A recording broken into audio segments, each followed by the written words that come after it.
નમસ્કાર દર્શક મિત્રો, હું છું રૂપલ લુણીચિયા. સંપૂર્ણ ન્યૂઝમાં આપનું સ્વાગત છે. ડીસા તાલુકાના જૂના ડીસા ગામે ઉછીના પૈસા ના આપતા કૌટુંબિક સંબંધીઓએ માસી અને ભાણી પર જીવનો હુમલો કર્યો હતો.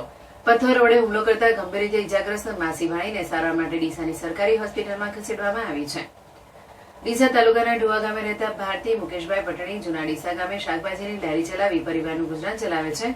તેમની મદદ માટે તેમની ભાણી પૂજા પિંકીબેન પટણી પણ તેમની સાથે આવે છે અને આ બંને લારી પર શાકભાજી વેચી રહ્યા હતા. તે સમયે તેમના કૌટુંબિક સંબંધીઓ આવી ભાણી પાસેથી પૈસા માંગ્યા હતા, પરંતુ ભાણીએ પૈસા આપવાનો ઇનકાર કરતા બોલાચાલી થઈ હતી અને બાદમાં ઉશ્કેરાઈ ગયેલા સંબંધીઓએ ભાણી પર પથ્થર વડે હુમલો કરી બ્લાઉઝમાં મૂકેલા પૈસા જબરજસ્તીથી કઢાવ્યા હતા. આ ઘટના જોતા તેમની માસી છોડાવવા વચ્ચે પડતા તેમના પર પણ જીવલેણ હુમલો કર્યો હતો.